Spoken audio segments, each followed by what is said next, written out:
আমাদের online platform global কেমিয়াতে তোমাদের সবাইকে স্বাগতম।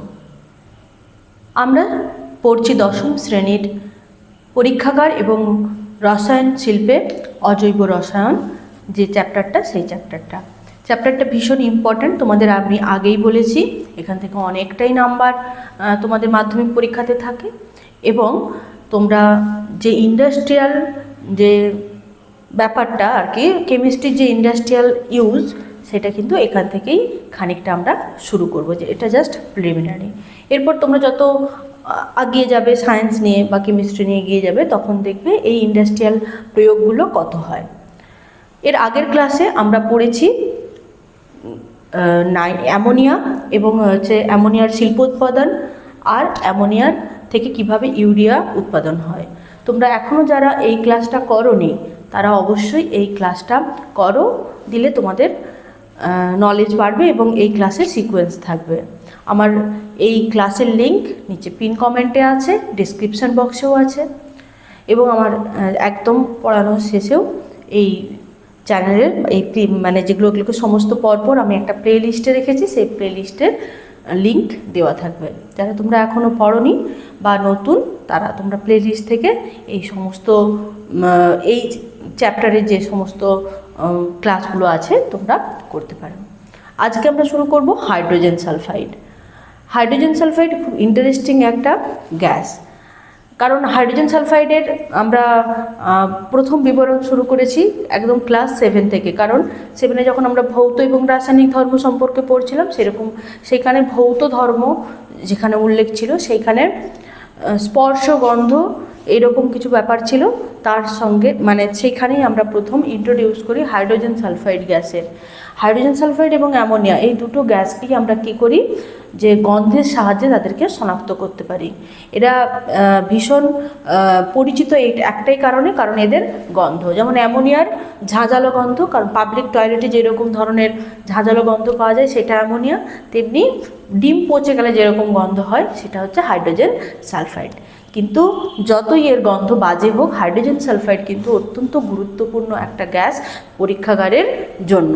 কারণ আমরা পরীক্ষাগারে যে সমস্ত টেস্টগুলো করি, বা এই যে বলছিলাম অ্যাসিড রেডিকেল এবং বেসিক রেডিকেল, বিশেষ করে বেসিক রেডিকেল যখন আমরা ডিটেক্ট করি, বেসিক রেডিকেল যখন আমরা পরীক্ষাগারে শনাক্ত করি, তখন কিন্তু আমাদের হাইড্রোজেন সালফাইড গ্যাসটা ভীষণ ইম্পর্টেন্ট বা প্রয়োজন হয়। তাহলে হাইড্রোজেন সালফাইড, তাহলে আমরা শুরু করব আজকে হাইড্রোজেন সালফাইড।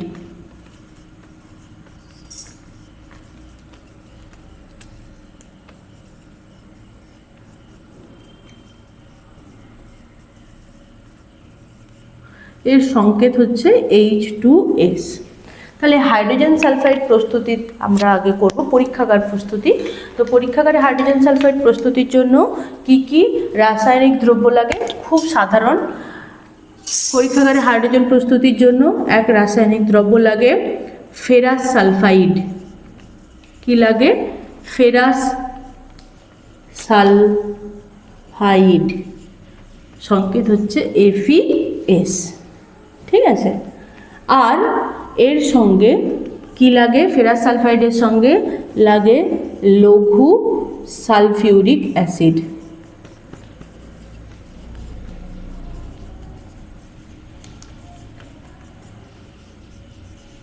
সংকেত হচ্ছে H2SO4। তাহলে ফেরাস সালফাইডের সঙ্গে লঘু সালফিউরিক অ্যাসিডের বিক্রিয়াতে কি উৎপন্ন হয়? হাইড্রোজেন সালফাইড উৎপন্ন হয়। রাসায়নিক বিক্রিয়ার নীতি কি না, এটা সাধারণত স্পর্শ, মানে ফেরাস সালফাইডের সঙ্গে হাইড্রোজেন সালফাইডের যদি প্রত্যক্ষ সংযোগ হয় বা সংস্পর্শ হয়, তাহলে কি হবে? হাইড্রোজেন সালফাইড উৎপন্ন হবে। এই বিক্রিয়ার ভীষণ ইম্পর্টেন্ট এই কারণেই, কারণ এখানে বাইরের থেকে কোনো রকম তাপের প্রয়োজন হয় না। তাহলে এখানে আমরা ফেরাস সালফাইডের সঙ্গে আমরা হাইড্রোজেন সালফাইড, লঘু হাইড্রোজেন সালফাইড, মাস্ট কিন্তু লঘু কথাটা বলবে, কেন আমি পরে আসছি। লঘু হাইড্রোজেন সালফাইডের সালফিউরিক অ্যাসিডের বিক্রিয়াতে হাইড্রোজেন সালফাইড গ্যাস উৎপন্ন হয়। তাহলে রাসায়নিক সমীকরণ কি হবে?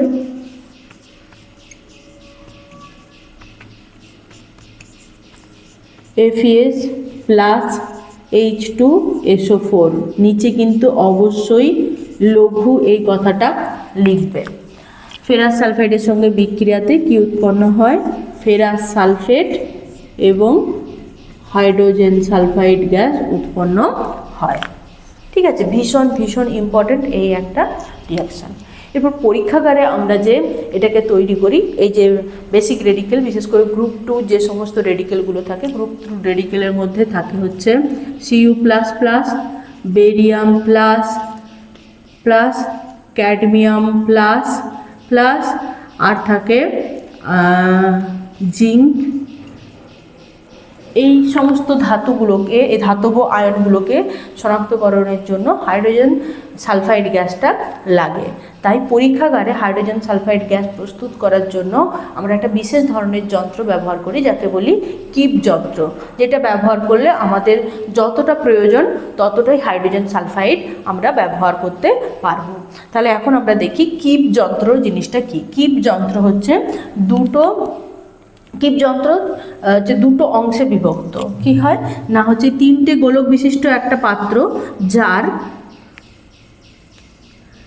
দুটো অংশ, একটা হচ্ছে এইরকম দীর্ঘনল হচ্ছে একটা ফানেল থাকে, তার সঙ্গে এইরকম একটা গোল মুখ জড়িয়ে থাকে, আর একটা অংশ থাকে যেটা হচ্ছে কি হয় না এইরকমভাবে পরস্পরের সঙ্গে যুক্ত থাকে, যার এইখানে একটা কি থাকে, এইখানে একটা নব থাকে, আর হচ্ছে নব থাকে, মানে এখানে একটা ওই যে কপিকল বলবো না, যে নলের মুখ মানে বন্ধ করা যাবে খোলা যাবে এইরকম একটা মুখ থাকে, এইখানটাতে লাগানো থাকে, আর এইখানটাতে একটা হচ্ছে ঢাকনাযুক্ত অংশ থাকে, যার মধ্য দিয়ে আমরা কি করব, যে এর যে বজ্র পদার্থগুলোকে সেগুলো ফেলে দিতে পারবো। তাহলে এই কিপ যন্ত্রকে কিভাবে পরীক্ষাগারে সেট করা হয়, এই দুটো অংশকে পরস্পরের সঙ্গে কিভাবে সেট করা হয় একটু দেখে নিন।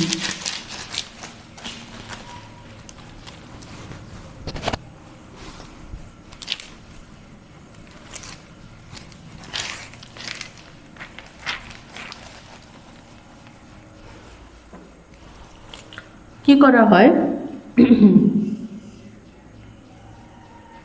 তাহলে এই প্রথমের অংশটা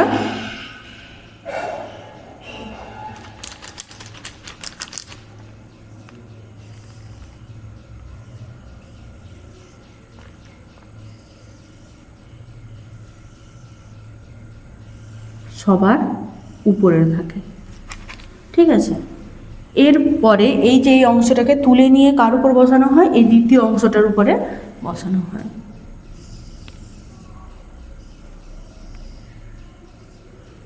তারপরে থাকে তৃতীয় অংশ, এই দ্বিতীয় অংশটা। ঠিক আছে, তাহলে এখানে কি থাকে বললাম, একটা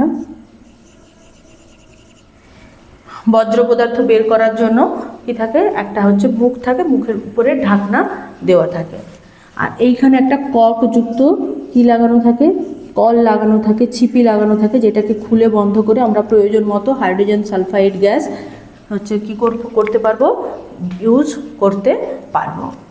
আর এই যে মুখটাতে, এই মুখটাতে কি করা হয়, কর্কের সাহায্যে একটা দীর্ঘ নল ফানেল, আরও একটা দীর্ঘ নল ফানেল যুক্ত করা থাকে।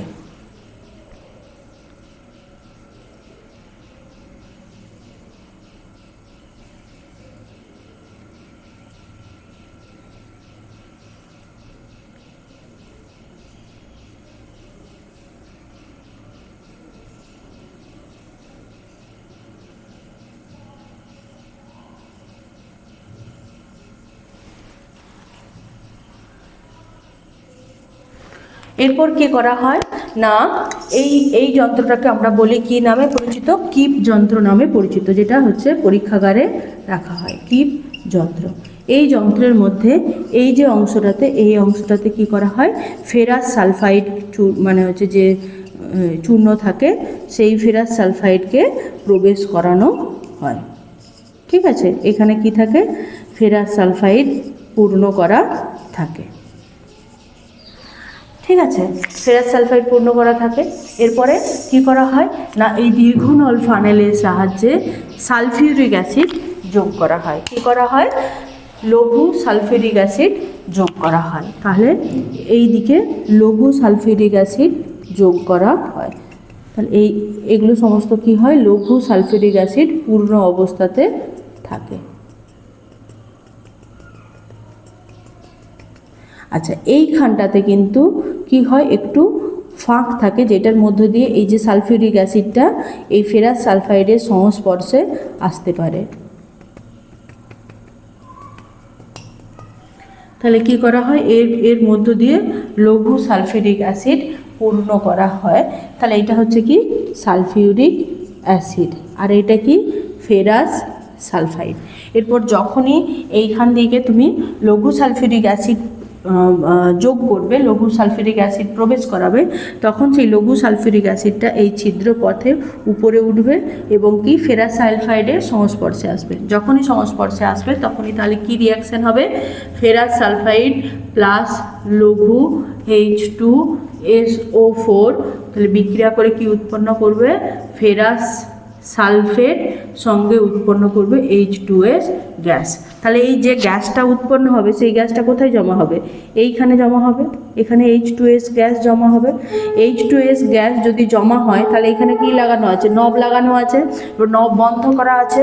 তাহলে যখনই H2Sটা আমি হচ্ছে এই নবটা বন্ধ করা থাকবে, ফেরাস সালফাইডের সংস্পর্শে H2SO4 আসার সঙ্গে সঙ্গে H2S উৎপন্ন করবে। যে গ্যাসটা উৎপন্ন করবে সেই গ্যাসটা কি করবে, এই যে 2 নম্বর যে গোলকটা আছে এর উপরে একটা চাপের সৃষ্টি করবে। এই চাপের প্রভাবে কি হবে, এই সালফিউরিক অ্যাসিড যে সালফিউরিক অ্যাসিডের যে তলটা সেটা নিচে নেমে আসবে। ফলে কি হয়ে যাবে না, এই ফেরাস সালফাইডের সঙ্গে সালফিউরিক অ্যাসিডের যে সংস্পর্শটা সেই সংস্পর্শটা বিচ্ছিন্ন হয়ে যাবে। তাহলে কি হয়ে যাবে, হাইড্রোজেন সালফাইড উৎপাদন বন্ধ হয়ে যাবে। কারণ আমরা জানি কতক্ষণ অবধি রিয়াকশানটা চলবে, যতক্ষণ অবধি তারা সংস্পর্শে থাকবে, তার মানে যতক্ষণ দুজন দুজনকে স্পর্শ করবে ততক্ষণই রিয়াকশানটা হবে। তাহলে এখানে যে উৎপন্ন H2S যে চাপের সৃষ্টি করবে তার প্রভাবে কি করা হবে, H2SO4 এর যে তলটা সেই তলটা নিচে নেমে যাবে। ফলে এই ফেরাস সালফাইডের সঙ্গে H2SO4 এর যে সংস্পর্শ সেই সংস্পর্শটা বন্ধ হয়ে যাবে এবং হাইড্রোজেন সালফাইড উৎপাদন বন্ধ হয়ে যাবে। এরপর যখন ধরো আমাদের যে প্রয়োজন হলো পরীক্ষাগারে, আমরা কি নিয়ে এলাম না, বিকার নিয়ে এলাম, বিকারের মধ্যে আমার লবণ আছে, জলের লবণের জলীয় দ্রবণ আছে, এর মধ্যে আমরা কি করব, এর মুখে এরকম ছোট্ট একটা পাইপের মতো অংশ থাকে যেটাকে আমরা কি করি সহজেই নাড়াতে পারি, সেই রকম এর সাহায্যে মানে পাইপের সাহায্যে আমরা কি করব, এই মধ্যে প্রবেশ করাবো এবং এই নবটাকে খুলে দেবো। নবটা খুলে দিলেই কি হবে, H2S বাইরে বেরিয়ে আসবে। এবার যখন H2S বাইরে বেরিয়ে আসবে তখন কি হবে, এখানে চাপটা কমে যাবে। ফলে কি হবে, আবার H2SO4 এর তল বাড়তে থাকবে, বুঝতে পেরেছো, উপরের দিকে উঠতে থাকবে এবং আবার হাইড্রোজেন সালফাইডের ফেরাস সালফাইডের সংস্পর্শে আসবে এবং বিক্রিয়া শুরু করে H2S উৎপাদন করবে। তাহলে আমরা যতক্ষণ এই নবটাকে খোলা এবং বন্ধ করা এই দুটো প্রক্রিয়ার মাধ্যমে আমাদের যে হাইড্রোজেন সালফাইড গ্যাসটা উৎপন্ন হবে তার উৎপাদনটাকে আমরা কি করতে পারবো, কন্ট্রোল করতে পারবো। এই কারণেই যতটা আমার প্রয়োজন হবে ততটাই আমি সালফিউরিক অ্যাসিড এই হাইড্রোজেন সালফাইড ইউজ করতে পারবো, তারপর আমার প্রয়োজন না হলে আমি সেটা বন্ধ করে রাখতে পারবো। ঠিক আছে, তাহলে এই জন্য আমরা পরীক্ষাগারে এই কিপ যন্ত্রের সাহায্যে এই হাইড্রোজেন সালফাইড গ্যাস উৎপন্ন করি, কারণ এইটা হলে আমার ঠিক যতটুকু দরকার, যার যার দরকার আমরা সেই রকমভাবে কী করতে পারবো, কন্ট্রোল করতে পারবো। এরপর দেখো, যদি ফেরাস সালফাইডের বিক্রিয়া সম্পূর্ণ হয়ে যায় এবং সম্পূর্ণ বিক্রিয়া করে কি করলো, হাইড্রোজেন সালফাইড উৎপন্ন করলো, তখন কি করতে হবে, এই যন্ত্র খুলে এই ফেরাস সালফাইডটাকে বের করে দিতে হবে। ফেরাস সালফাইডটা বের করে আবার নতুন করে ফেরাস সালফাইড যোগ করলে আর সালফিউরিক অ্যাসিড যোগ করলে আবার বিক্রিয়া করে গ্যাস উৎপন্ন হবে। তাহলে আমরা এটাকে সহজেই পরীক্ষাগারে ব্যবহার করতে পারবো এবং সবথেকে যেটা বেনিফিট, আমার যতটুকু প্রয়োজন ততটুকুই ব্যবহার করতে পারবো। তাই পরীক্ষাগারে আমরা কি করি, যে ল্যাবরেটরি ইউজের জন্য আমরা সাধারণত কিপ যন্ত্র ব্যবহার করি। এখান থেকে তোমাদের প্রশ্ন হতে পারে যে এই যে হাইড্রোজেন সালফাইড উৎপাদনের জন্য কেন বারবার আপনি লঘু সালফিউরিক অ্যাসিড বলছেন, গাঢ় সালফিউরিক অ্যাসিড দিলে কি এই বিক্রিয়াটা হবে না? গাঢ় সালফিউরিক দিলেও, সালফিউরিক অ্যাসিড ব্যবহার করলেও এই বিক্রিয়া কিন্তু হবে। কিন্তু আমাদের সবসময় মনে রাখতে হবে গাঢ় সালফিউরিক অ্যাসিড হচ্ছে তীব্র জারক একটা অ্যাসিড। তাহলে তীব্র জারক অ্যাসিড কী করবে, হাইড্রোজেন সালফাইডকে জারিত করবে। তাহলে প্রথমে কিন্তু রাসায়নিক বিক্রিয়া হবে। তাহলে কি, ফেরাস সালফাইডের সঙ্গে যদি আমি গাঢ় H2SO4 ব্যবহার করি, গাঢ় H2SO4 ব্যবহার করি, তাহলে কি উৎপন্ন হবে? ফেরাস সালফেট যেরকম উৎপন্ন হবে এবং হাইড্রোজেন সালফাইড গ্যাসও উৎপন্ন হবে। এতটা অবধি তো ঠিকই আছে, কিন্তু কি এই যে গ্যাসটা আমি কি বললাম, তীব্র জারক একটা গ্যাস, তাই কি করবে? উৎপন্ন হাইড্রোজেন সালফাইডকে এই সালফিউরিক অ্যাসিড জারিত করবে, জারিত করে কি উৎপন্ন করবে? সালফার ডাই অক্সাইড উৎপন্ন করবে। তাহলে এই H2S কি করবে না সালফিউরিক অ্যাসিডের দ্বারা জারিত হয়ে ধাতব সালফার অধক্ষিপ্ত করবে, সালফার ডাই অক্সাইড উৎপন্ন করবে এবং সঙ্গে জল উৎপন্ন করবে। তাহলে আমরা যে হাইড্রোজেন সালফাইডটা পাচ্ছি সেই হাইড্রোজেন সালফাইডটা গাঢ় H2SO4 এর সঙ্গে বিক্রিয়া করছে, বিক্রিয়া করে কি হচ্ছে? সে নিজে জারিত হয়ে ধাতব সালফার এবং সালফার ডাই অক্সাইড উৎপন্ন করছে, ফলে আমরা হাইড্রোজেন সালফাইড গ্যাস পাবো না। তাই আমরা পরীক্ষাগারে যখন হাইড্রোজেন সালফাইড গ্যাস উৎপন্ন করব বা প্রয়োজন হবে, তখন আমরা কি করব না সব সময় আমরা লঘু সালফিউরিক অ্যাসিড ব্যবহার করব, গাঢ় সালফিউরিক অ্যাসিড ব্যবহার করব না। এটা কিন্তু ভীষণ ইম্পর্ট্যান্ট একটা প্রশ্ন আসে যে পরীক্ষাগারে হাইড্রোজেন সালফাইড উৎপন্ন করার জন্য কেন আমরা গাঢ় সালফিউরিক অ্যাসিড ব্যবহার করব না? তাহলে প্রশ্নের উত্তর কি হবে না গাঢ় সালফিউরিক অ্যাসিড একটা তীব্র জারক অ্যাসিড, তাই মানে ফেরাস সালফাইডের সঙ্গে সালফিউরিক অ্যাসিড বিক্রিয়া করে যে হাইড্রোজেন সালফাইড গ্যাস উৎপন্ন করবে সেই হাইড্রোজেন সালফাইড গ্যাস ওই অ্যাসিড দ্বারাই পুনরায় জারিত হয়ে কি উৎপন্ন করবে? ধাতব সালফার এবং সালফার ডাই অক্সাইড উৎপন্ন করবে।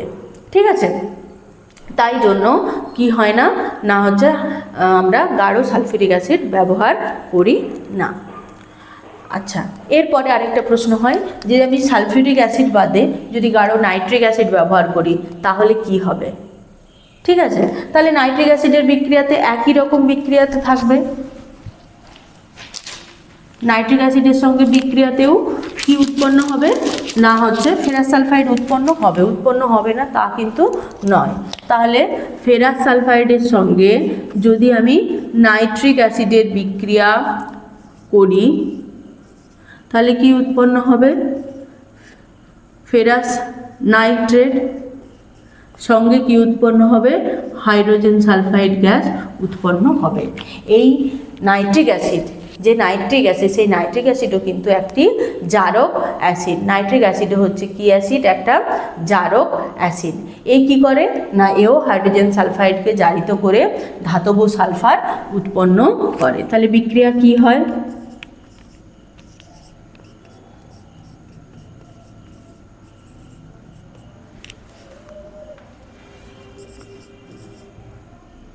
ধাতব সালফার অধক্ষিপ্ত করবে, নাইট্রিক অক্সাইড উৎপন্ন করবে।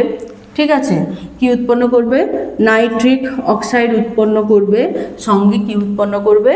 জল উৎপন্ন করবে, সঙ্গে জল উৎপন্ন করবে। তাহলে এই নাইট্রিক অ্যাসিড ও জারক অ্যাসিড হওয়ার জন্য এই সালফিউরিক অ্যাসিডকে জারিত করে ধাতব সালফারে পরিণত করবে।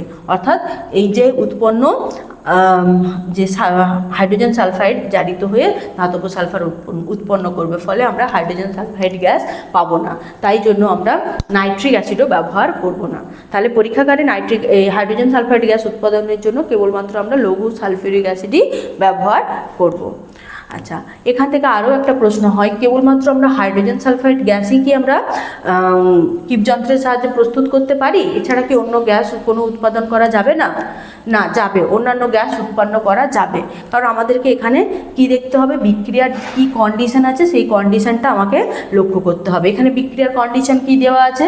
যে ফেরাস সালফাইডের সঙ্গে সালফিউরিক অ্যাসিডের জাস্ট স্পর্শ করছে এবং বাইরের থেকে কোনো রকম তাপ প্রয়োজন হচ্ছে না।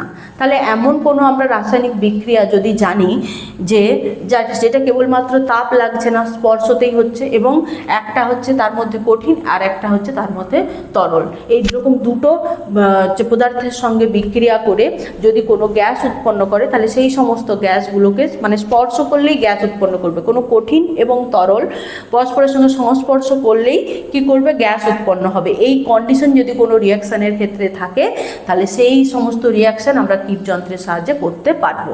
তাহলে এইরকম কন্ডিশন কার কার ক্ষেত্রে দেখতে পাওয়া যায় না, কার্বন ডাইঅক্সাইড এবং হাইড্রোজেনের ক্ষেত্রে এই কন্ডিশন আমরা দেখতে পাই। কারণ হচ্ছে আমরা কি জানি, জিঙ্কের ছিবড়ার সঙ্গে যদি আমরা লঘু সালফিউরিক অ্যাসিডের স্পর্শ ঘটাই তাহলে কি হবে, এটা হচ্ছে লঘু সালফিউরিক অ্যাসিড, যদি স্পর্শ ঘটায় তাহলে কি হবে, জিঙ্ক সালফেট উৎপন্ন হবে, জিঙ্ক সালফেট উৎপন্ন হবে এবং হাইড্রোজেন গ্যাস উৎপন্ন হবে। ঠিক আছে, হাইড্রোজেন গ্যাস উৎপন্ন হবে। তাহলে আমরা এখানে ফেরাস সালফেটের বদলে যদি আমরা কি রাখি, জিঙ্ক রাখি, তাহলে কি উৎপন্ন হবে, আমরা হাইড্রোজেন গ্যাস পাবো। এছাড়াও যদি আমরা ক্যালসিয়াম কার্বনেট বা হচ্ছে কার্বনেট এই গ্যাসটা যদি এর সঙ্গে যদি আমরা H2SO4 এর বিক্রিয়া করাই তাহলে কি উৎপন্ন হবে, ক্যালসিয়াম সালফেট উৎপন্ন হবে, জল উৎপন্ন হবে এবং হচ্ছে কি হবে, কার্বন ডাইঅক্সাইড উৎপন্ন হবে। এখানেও কিন্তু দুটোকে স্পর্শ করালেই হচ্ছে রাসায়নিক বিক্রিয়া হচ্ছে, তার মধ্যে একটা কঠিন একটা হচ্ছে তরল। তাহলে এই ক্ষেত্রেও কিন্তু আমরা কার্বন ডাইঅক্সাইড গ্যাস উৎপন্ন করতে পারবো। তাহলে আমরা দেখলাম যে কিপ যন্ত্র ব্যবহার করে হাইড্রোজেন সালফাইড ছাড়াও আমরা কার্বন ডাইঅক্সাইড এবং হাইড্রোজেন এই দুটো গ্যাস উৎপন্ন করতে পারবো। ভীষণ ইম্পর্ট্যান্ট একটা প্রশ্ন, তোমাদের কিন্তু প্রশ্ন হয়, এটা ইন্টেলেকচুয়াল প্রশ্নের মধ্যে প্রশ্ন থাকবে যে কিপ যন্ত্রে আমরা হাইড্রোজেন সালফাইড ছাড়া অন্য কোনো গ্যাস উৎপাদন করতে পারবো কি? হ্যাঁ, অবশ্যই অন্য কোনো গ্যাস উৎপাদন করতে পারবো। কি গ্যাস উৎপাদন করতে পারবো না, হচ্ছে আমরা হাইড্রোজেন এবং কার্বন ডাইঅক্সাইড গ্যাস উৎপাদন করতে পারবো। যদি প্রশ্ন থাকে কেন না, আমরা জানি যে এই হাইড্রোজেন সালফাইড বা কিপ যন্ত্র ব্যবহার করার জন্য দুটো শর্ত, একটা হচ্ছে কঠিনের সঙ্গে তরলের বিক্রিয়া করতে হবে এবং দ্বিতীয় নম্বর হচ্ছে বাহ্যিক তাপ চাপ এরকম কিছু কন্ডিশন লাগে না, কেবলমাত্র স্পর্শ করালেই রাসায়নিক বিক্রিয়া হবে। এই রকম কন্ডিশন যদি মানে ফুলফিল করে তাহলে কিন্তু সেই সমস্ত রিয়াকশানগুলো আমরা এই কিপ যন্ত্রের সাহায্যে আমরা হচ্ছে করতে পারবো। তাহলে সেই রকম হিসেবে আমরা কার্বন ডাইঅক্সাইড এবং হাইড্রোজেন এই দুটো গ্যাসকে আমরা কিপ যন্ত্রের সাহায্যে আমরা প্রস্তুত করতে পারবো। এরপর আমরা হচ্ছে হাইড্রোজেন সালফাইডের পরীক্ষাগার প্রিপারেশনটা পড়লাম। এরপর আসছি হাইড্রোজেন সালফাইডের ধর্ম। প্রথমে আসি ভৌত ধর্ম। তো ভৌত ধর্ম আমরা কিন্তু আগেও আমরা পড়েছি যে প্রথম যেটা বৈশিষ্ট্য সেটা হচ্ছে হাইড্রোজেন সালফাইড হচ্ছে একটা ভারী গ্যাস। কি গ্যাস? একটা ভারী গ্যাস। তাই বায়ুর নিম্ন অপসারণ দ্বারা আমরা কি করি না, হচ্ছে হাইড্রোজেন সালফাইড গ্যাসকে সংগ্রহ করি। তাহলে এর প্রধান বৈশিষ্ট্য হচ্ছে হচ্ছে বায়ুর থেকে ভারী একটা গ্যাস। সরি, আমি একটু ভুল বললাম। কি ভুল বললাম বলো তো? হাইড্রোজেন গ্যাসকে আমরা কিভাবে সংগ্রহ করতে পারি, এরকম গ্যাস জারের মধ্যে যদি জাস্ট নির্গম নলটাকে এরকমভাবে রাখি তাহলে কি হবে না, বায়ুর ঊর্ধ্ব অপসারণ, আমি এটা ভুল বললাম, ঊর্ধ্ব অপসারণ হবে এবং হচ্ছে কি হবে, হাইড্রোজেন গ্যাস নিচে জমা হবে। ঠিক আছে, তাহলে H2S গ্যাস হচ্ছে বায়ুর থেকে ভারী, তাই বায়ুর ঊর্ধ্ব অপসারণ দ্বারা H2S গ্যাসকে আমরা সংগ্রহ করতে পারি। ঠিক আছে, তাহলে এর ভৌত ধর্ম কি না, হাইড্রোজেন সালফাইড একটি তীব্র কি গন্ধ, পচা ডিমের গন্ধযুক্ত এই গ্যাস। ঠিক আছে, কি পচা ডিমের মতো গন্ধযুক্ত একটা গ্যাস। এই গ্যাস কি হয় না, ঠান্ডা জলে কিছুটা দ্রবীভূত হলেও গরম জলে একদমই দ্রবীভূত হয় না, গরম জলে সে অদ্রাব্য। ঠিক আছে, আচ্ছা, এবং খুব কম আয়তনই হাইড্রোজেন সালফাইড কি করতে পারে, তোমার জলের মধ্যে দ্রবীভূত হতে পারে। হাইড্রোজেন সালফাইড হচ্ছে একটা বিষাক্ত গ্যাস।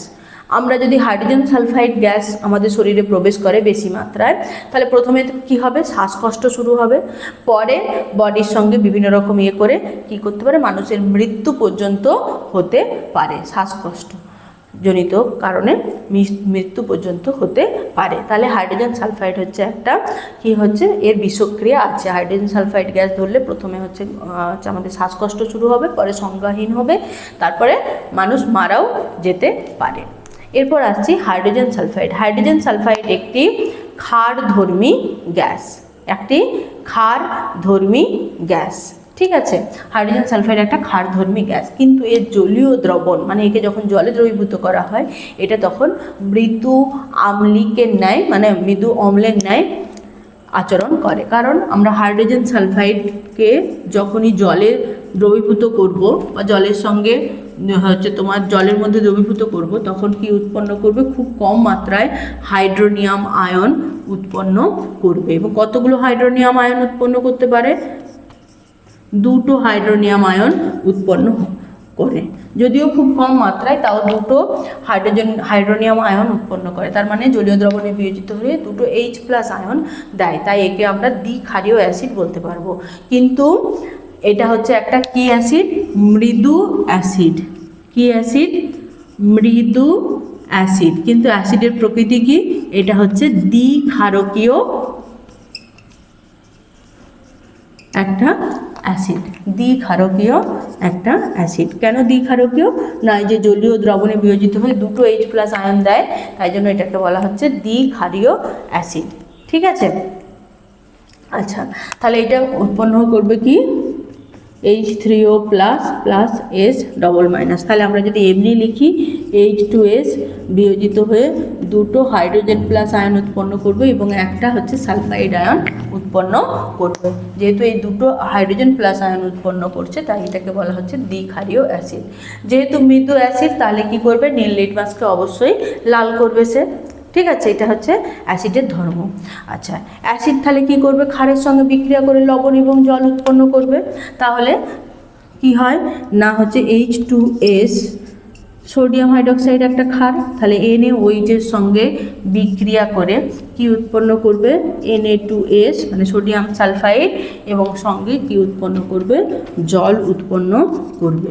তাহলে হচ্ছে অ্যাসিডের সঙ্গে ক্ষারের বিক্রিয়ায় লবণ এবং জল উৎপন্ন করে। ঠিক আছে। আচ্ছা, এরপরে আসছি, এই যে হাইড্রোজেন সালফাইড গ্যাস এ কিন্তু নিজে দাহ্য। ঠিক আছে, মানে নিজে দাহ্য কিন্তু অপরকে দহন করতে সাহায্য করে না। তাই হাইড্রোজেন সালফাইডকে নিজে দাহ্য মানে হাইড্রোজেন সালফাইডকে যদি আমি বায়ুর অক্সিজেনের উপস্থিতিতে জ্বালাই বা দহন করি তাহলে কি উৎপন্ন করবে, না হচ্ছে জল উৎপন্ন করবে, সঙ্গে সালফার ডাই অক্সাইড উৎপন্ন করবে।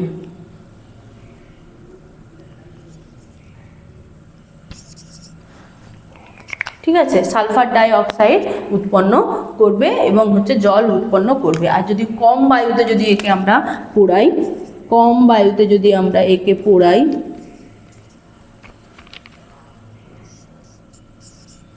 তাহলে কি হবে, না হচ্ছে জল উৎপন্ন করবে, সঙ্গে ধাতব সালফার অধক্ষিপ্ত করবে।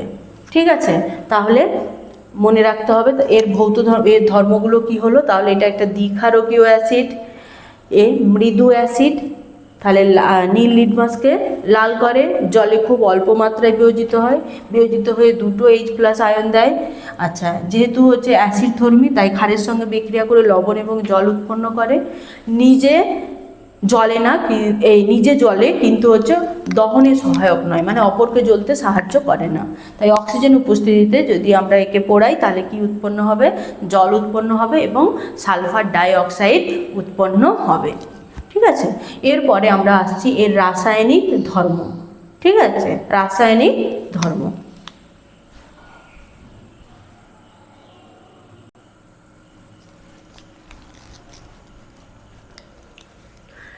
আচ্ছা, হাইড্রোজেন সালফাইডের যে রাসায়নিক ধর্ম, সেই রাসায়নিক ধর্মগুলোর মধ্যে একটা অন্যতম ধর্ম হচ্ছে অধক্ষেপ বিক্রিয়া, অধক্ষেপণ যে বিক্রিয়াগুলো। তার মানে হাইড্রোজেন সালফাইড গ্যাস কোনো হচ্ছে ধাতব যে লবণ আছে তার মধ্য দিয়ে যদি হাইড্রোজেন সালফাইড গ্যাস চালনা করি তাহলে কিছু কিছু ধাতুর ক্ষেত্রে কী হয়, ধাতব লবণের ক্ষেত্রে সেই ধাতব সালফাইডের অধক্ষেপ পড়ে।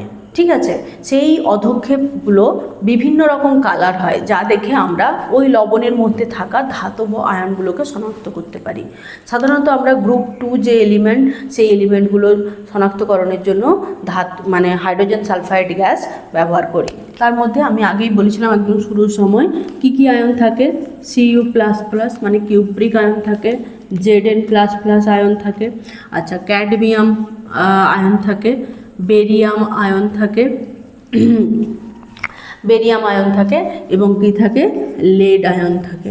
ঠিক আছে, এই সমস্ত লবণের জলীয় দ্রবণের ভেতর দিকে যদি আমরা হাইড্রোজেন সালফাইড গ্যাস চালনা করি তাহলে কি হয়, যে ধাতব সালফার অধক্ষিপ্ত হয় এবং এই ধাতব সালফারগুলোর কালার বিভিন্ন হয়। এই কালারগুলো থেকে আমরা কি কি ধাতব আয়ন আছে সেই আয়নগুলোকে আমরা শনাক্ত করতে পারি। প্রথমেই দেখো, যদি আমরা সিলভার নাইট্রেট, তাহলে AgNO3, এর মধ্য দিয়ে যদি আমরা হাইড্রোজেন সালফাইড গ্যাস চালনা করি তাহলে কি হবে না, Ag2S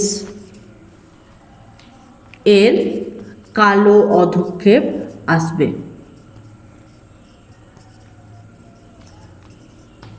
ঠিক আছে, যদি ধরো কপার সালফেট, এর মধ্য দিয়ে যদি H2S চালনা করি তাহলে কালো বর্ণের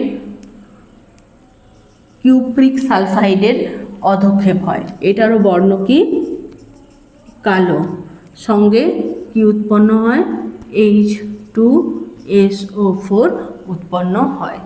যদি জিঙ্ক নাইট্রেট,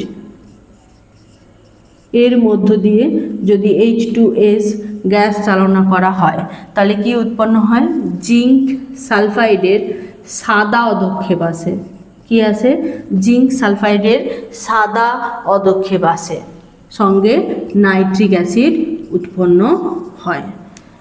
আচ্ছা, এরপরে যদি লেড সালফেট, এর মধ্য দিয়ে যদি H2S চালনা করি তাহলে কি হয়, লেড সালফাইডের কালো অধক্ষেপ আসে।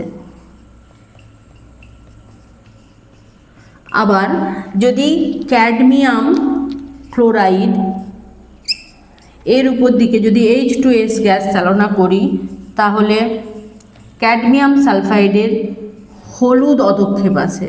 কি আসে, হলুদ অধক্ষেপ আসে। ঠিক আছে, তাহলে এই যে প্রত্যেকটা ক্ষেত্রেই এই যে AgNO3, CuCl, তারপরে হচ্ছে জিঙ্ক নাইট্রেট, লেড সালফেট বা ক্যাডমিয়াম ক্লোরাইড, এই যে ধাতব লবণগুলো আছে এগুলো জলে দ্রবীভূত হয়। এর সলিউশন তৈরি করে এর মধ্য দিয়ে যদি আমরা H2S পাস করাই তাহলে কি হচ্ছে, এই অধক্ষেপগুলো আসছে। তাহলে আমরা এখান থেকে সহজে এদের বর্ণ থেকে এই ধাতব আয়নগুলোকে শনাক্ত করতে পারবো। তাই H2S কিন্তু পরীক্ষাগারে ভীষণ ভীষণ ভীষণ হচ্ছে ইম্পর্ট্যান্ট। এখানে কিন্তু এই যে তোমার সিলভার যে সালফাইড বা হচ্ছে কপার কিউপ্রিক সালফাইড বা জিঙ্ক সালফাইড, লেড সালফাইড, এগুলোর কালারের উপর ভিত্তি করেই আমরা হচ্ছে এই রিয়াকশানটা করে থাকি। এরপরে যে রিয়াকশানটাতে আসছে সেটা ভীষণ ভীষণ ভীষণ ইম্পর্ট্যান্ট, সেটা হচ্ছে অ্যাসিডযুক্ত হচ্ছে পটাশিয়াম ক্রোমেটের মধ্য দিয়ে, হ্যাঁ, কমলা বর্ণের পটাশিয়াম ডাইক্রোমেটের মধ্য দিয়ে যদি হচ্ছে H2S গ্যাস চালনা করি তাহলে কি ঘটবে। এটা হচ্ছে হাইড্রোজেন সালফাইডের একটা বিজারণ ধর্মের উদাহরণ। এর আগে আমরা যখন অ্যামোনিয়া পড়েছি, অ্যামোনিয়া জারণ ধর্ম এবং বিজারণ ধর্ম দুটো পড়েছি, এইখানে আমরা দেখব হাইড্রোজেন সালফাইডের বিজারণ ধর্ম। এরপর আমরা আসছি হাইড্রোজেন সালফাইডের বিজারণ ধর্ম। ভীষণ ইম্পর্ট্যান্ট এই বিক্রিয়াটা, তোমাদের পরীক্ষাতে প্রায় অল্টারনেটিভ ইয়ারে আসে কিন্তু। আচ্ছা, এখানে প্রশ্ন হতে পারে হাইড্রোজেন সালফাইডের বিজারণ ধর্মের উদাহরণ দাও বা কি ঘটে সমীকরণ সহ লেখো যদি অ্যাসিডযুক্ত কমলা বর্ণের পটাশিয়াম ডাইক্রোমেট সলিউশনের ভেতর দিকে হাইড্রোজেন সালফাইড গ্যাস চালনা করা হয়। তাহলে এইটা হচ্ছে ভীষণ ইম্পর্ট্যান্ট। তাহলে H2S এর বিজারণ ধর্ম কিভাবে আমরা দেখতে পাই,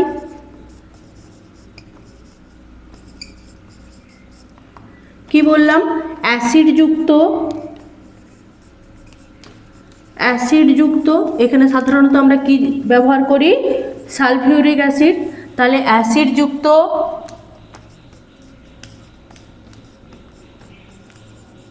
পটাশিয়াম ডাইক্রোমেট, পটাশিয়াম ডাইক্রোমেটের সংকেত কি, K2Cr2O7, এর বর্ণ কি, কমলা। তাহলে এখানে তুমি অ্যাড করবে কমলা বর্ণের পটাশিয়াম ডাইক্রোমেট দ্রবণের মধ্য দিয়ে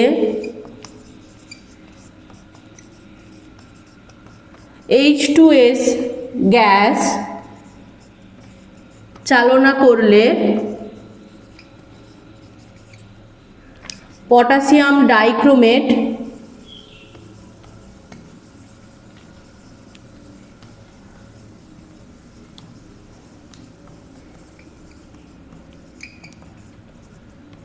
বিজারিত হয়ে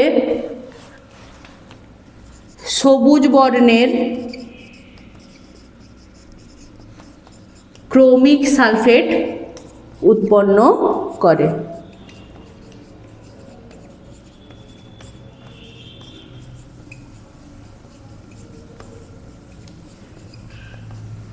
ক্রমিক বর্ণের এই সবুজ বর্ণের ক্রমিক সালফেট উৎপন্ন করে। তাহলে কি ঘটে সমীকরণ সহ লিখলে আগে তোমাকে এই স্টেটমেন্টটা দিতে হবে যে অ্যাসিডযুক্ত কমলা বর্ণের পটাশিয়াম ডাইক্রোমেট সলিউশনের মধ্য দিয়ে H2S গ্যাস চালনা করলে পটাশিয়াম ডাইক্রোমেট বিজারিত হয়ে সবুজ বর্ণের ক্রমিক সালফেট উৎপন্ন করে। এর সঙ্গে আরও দুটো সাইড প্রোডাক্ট থাকে। কি কি সাইড প্রোডাক্ট না হচ্ছে এর সঙ্গে থাকে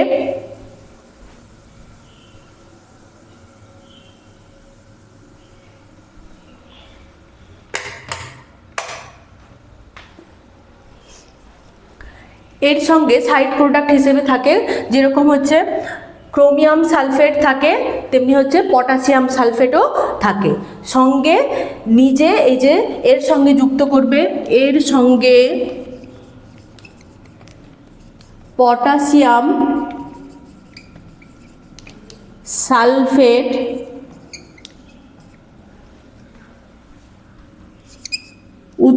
পটাশিয়াম সালফেটও উৎপন্ন হয়। H2S নিজে জারিত হয়ে সালফার উৎপন্ন করে। তাহলে রাসায়নিক বিক্রিয়াটা কি ভীষণ ইম্পর্টেন্ট রাসায়নিক বিক্রিয়াটা। তাহলে কি হবে K2Cr2O7 প্লাস H2SO4 সঙ্গে কি যোগ করতে হবে H2S। তাহলে এই যে অ্যাসিডযুক্ত পটাশিয়াম ডাইক্রোমেট কি বর্ণের কমলা বর্ণের পটাশিয়াম ডাইক্রোমেট সলিউশনের ভেতর দিকে হাইড্রোজেন সালফাইড গ্যাস চালনা করলে কি উৎপন্ন হবে এই প্রথমে হবে পটাশিয়াম সালফেট K2SO4 সঙ্গে উৎপন্ন হবে ক্রোমিয়াম সালফেট। তাহলে Cr2SO4 এর হোল 3 এইটারই বর্ণ হচ্ছে কি সবুজ। তাহলে ভিজুয়াল যে পরিবর্তনটা হবে সেটা কি হবে কমলা বর্ণটা সবুজ বর্ণে রূপান্তরিত হবে। এর সঙ্গে কি হবে এই যে ধাতব সালফার অধক্ষিপ্ত হবে। কি হবে ধাতব সালফার অধক্ষিপ্ত হবে, সঙ্গে জল উৎপন্ন হবে। সঙ্গে কি উৎপন্ন হবে জল উৎপন্ন হবে। তাহলে এখানে এই যে ডাইক্রোমেট এটা হচ্ছে বিজারিত হচ্ছে, এইটা হচ্ছে বিজারণ, আর হচ্ছে এখানে সালফারের কি হচ্ছে জারণ হচ্ছে। তাহলে এটা জারণ হলে এখানে বিজারক পদার্থকে, তাহলে এটা হচ্ছে বিজারক পদার্থ। তাহলে এইটাই হচ্ছে কি হয় হাইড্রোজেন সালফাইড নিজে জারিত হয় কিন্তু হচ্ছে অপরকে বিজারিত করে। কাকে বিজারিত করে হচ্ছে কমলা বর্ণের পটাশিয়াম ডাইক্রোমেট সলিউশনকে বিজারিত করে সবুজ বর্ণের পটাশিয়াম ক্রোমেটে এই পটাশিয়াম বলছি ক্রোমিয়াম সালফেটে পরিণত করে। ঠিক আছে, এটা ভীষণ ভীষণ ইম্পর্ট্যান্ট একটা রিয়াকশান, তোমাদের অল্টারনেট ইয়ারে মাধ্যমিকে এসে থাকে এই প্রশ্নটা। আচ্ছা, এরপরে আর একটা প্রবলেম আসে যে হাইড্রোজেন সালফাইডকে তুমি কিভাবে শনাক্ত করবে। হাইড্রোজেন সালফাইড গ্যাসকে শনাক্ত করার জন্য কিসের প্রয়োজন হয় না হচ্ছে সোডিয়াম নাইট্রোফুসাইড দ্রবণের প্রয়োজন হয়। তাহলে হাইড্রোজেন সালফাইডকে কিভাবে শনাক্ত করা যাবে গ্যাসের সাহায্যে কিন্তু শনাক্ত করলে হবে না, কারণ হচ্ছে গ্যাসের যে গন্ধটা হচ্ছে একটা ভৌত ধর্ম, আর কোনো বস্তুকে ভৌত ধর্মের সাহায্যে যে শনাক্ত করবে এটা কিন্তু হয় না, তোমাকে তাকে কোনো পার্টিকুলার রাসায়নিক ধর্ম দিয়েই বা রাসায়নিক দিয়েই তোমাকে কনফার্ম শনাক্তকরণ করতে হবে, মানে ওয়েট টেস্টের মাধ্যমে তোমাকে কিন্তু শনাক্ত করতে হবে। তাহলে হাইড্রোজেন সালফাইড গ্যাসকে কীভাবে শনাক্ত করা যাবে না, সোডিয়াম নাইট্রোপোসাইড মানে হচ্ছে ক্ষারীয় সোডিয়াম নাইট্রোপোসাইড মানে সোডিয়াম হাইড্রোক্সাইড যুক্ত করে যদি নাইট্রোপোসাইড সদ্য প্রস্তুত নাইট্রোপোসাইড দ্রবণের মধ্য দিয়ে যদি আমরা হাইড্রোজেন সালফাইড গ্যাস চালনা করি তাহলে কি উৎপন্ন হবে, একটা বেগুনি বর্ণের জটিল যৌগের উৎপন্ন হবে। এই বেগুনি বর্ণটা দেখেই বোঝা যাবে এটা হাইড্রোজেন সালফাইড। তাহলে কি হলো, হাইড্রোজেন সালফাইডের কি জলীয় দ্রবণ NaOH, হাইড্রোজেন সালফাইড গ্যাসকে NaOH মিশ্রিত সোডিয়াম নাইট্রোক্লোরাইড দ্রবণ যোগ করলে তাহলে কি হবে, সবুজ বর্ণের একটা বেগুনি বর্ণের একটা যৌগ উৎপন্ন হবে। কি বর্ণের, বেগুনি বর্ণের একটা যৌগ উৎপন্ন হবে, মানে সলিউশনটার বর্ণ বেগুনি হয়ে যাবে। যে বেগুনি বর্ণের যে যৌগটা উৎপন্ন হয় সেটার নাম হচ্ছে Na4FeCN5NOS। ঠিক আছে, এই বেগুনি বর্ণের জটিল যৌগটা উৎপন্ন হয়। আর এই যে এটাকে বলা হয় মেলিনের পরীক্ষা। এই পরীক্ষার সাহায্যে H2S গ্যাসকে আমরা কি করি, কনফার্ম করি যে গ্যাসটা H2S গ্যাস। এরপরে যেটা ভীষণ ইম্পর্ট্যান্ট, মাধ্যমিকে বরাবর আসে একদম অল্টারনেট ইয়ারে, মানে অ্যানুয়াল মানে তোমাদের টেস্ট পরীক্ষাতেও থাকবে, প্লাস হচ্ছে অল্টারনেট ইয়ারে মাধ্যমিকে এসে থাকে এই প্রশ্নটা, ভীষণ ইম্পর্ট্যান্ট। যে আমরা যদি বাড়িতে কোনো পুরাতন সিলভার অর্থাৎ হচ্ছে রূপোর জিনিস রেখে দিই, কিছুদিন পরে কালো হয়ে যায় কেন? কারণ আমরা কি জানি, সিলভার অতিমাত্রায় সক্রিয় নয়, মানে সিলভার হচ্ছে কেবলমাত্র হাইড্রোজেন সালফাইডের সঙ্গে বিক্রিয়া করে। আমরা যখন গ্রুপ 2 এর তোমার হচ্ছে যে ধাতব আয়নগুলো বা ধাতব আয়ন শনাক্তকরণের জন্য যে অতক্ষেপ বিক্রিয়াগুলো পড়েছিলাম, তার ফার্স্টেই পড়েছিলাম যে সিলভার নাইট্রেট সলিউশনের ভেতর দিকে যখনই আমরা কি করছি, হাইড্রোজেন সালফাইড গ্যাস চালনা করছি, তখনই কি হচ্ছে, সিলভার সালফাইডের কালো বর্ণের একটা অধক্ষেপ আসছে। তাহলে আমাদের এই বায়ুমণ্ডলের মধ্যেও খুব সামান্য পরিমাণ হলেও হাইড্রোজেন সালফাইড গ্যাস থাকে। এরপর যখন আমরা কোনো সিলভারের জুয়েলারি বা সিলভারের কোনো বাসনপত্র বা সিলভারের কোনো শোপিসকে রাখি, তখন কি হয় না, ওটা বায়ুর যে হাইড্রোজেন সালফাইড গ্যাস আছে ওর সঙ্গে বিক্রিয়া করে কি করে না হচ্ছে Ag2S এর একটা কি হয়, কালো অধক্ষেপ আসে। তাহলে রাসায়নিক বিক্রিয়াটা কি,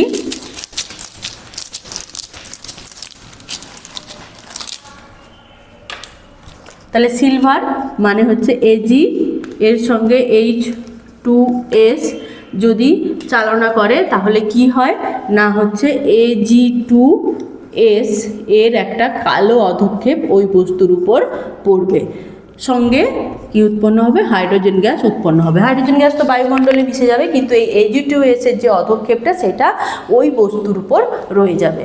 ফলে কি হবে না, তার একটা কালো অধক্ষেপ আসবে এবং সেটা হচ্ছে কি হবে না হচ্ছে জিনিসটা কালো হয়ে যাবে। ঠিক আছে, আচ্ছা, এরপরে আসছি আরও একটা প্রশ্ন হয় যে পুরাতন যে তৈলচিত্র, আগেকার দিনে যে ওয়েল পেন্টিং বানাতো শখ করে, বা যারা আঁকে তারা যে ওয়েল পেন্টিং বানায়, সেই পেন্টিংটা কিছুদিন যদি আমরা রেখে দিই তাহলে কি হয়ে যায়, কালো বর্ণ হয়ে যায়। এখন প্রশ্ন কেন? একই ব্যাপার, যখন আমরা ওয়েল পেন্টিংয়ে যে আমরা রঙটা ব্যবহার করি, সেই রঙের প্রধান উপাদান হচ্ছে লেড কার্বনেট, আচ্ছা লেড সালফেট ইত্যাদি, বা লেড ক্লোরাইড, এইরকম লেডের যৌগ ব্যবহৃত হয়। তাহলে যে আমরা পুরাতন তৈলচিত্রে যে কালারটা ওয়েল পেন্টিংয়ের জন্য যে কালারটা ব্যবহার করি, সেই কালারটা হচ্ছে কি না হচ্ছে সাধারণত লেড কার্বনেট, লেড সালফেট বা হচ্ছে লেড ক্লোরাইডের মতো এতে যৌগ থাকে। ঠিক আছে। তাহলে লেডের তৈরি বিভিন্ন যৌগ কি হয়, বাতাসে উপস্থিত যে সামান্য পরিমাণ হাইড্রোজেন সালফাইড গ্যাস থাকে, সেই সামান্য পরিমাণ হাইড্রোজেন সালফাইড গ্যাসের সঙ্গে বিক্রিয়া করে কি উৎপন্ন করে, PbCO3 এর সঙ্গে হাইড্রোজেন সালফাইড বিক্রিয়া করে কি উৎপন্ন করে, PbS। তাহলে লেড সালফাইডের কালো অধক্ষেপ উৎপন্ন করে।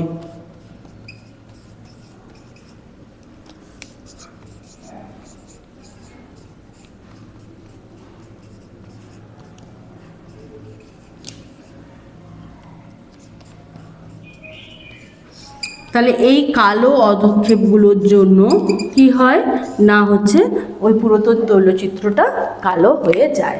তাহলে হাইড্রোজেন সালফাইডের যেটা ভীষণ ভীষণ ইম্পর্ট্যান্ট, সেটা হাইড্রোজেন সালফাইড তৈরির যে পরীক্ষাগার প্রস্তুতি কী, বা পরীক্ষাগারে প্রস্তুত করার জন্য কী কী রাসায়নিক দ্রব্য প্রয়োজন হয়, সমিত সমীকরণ সহ লেখো।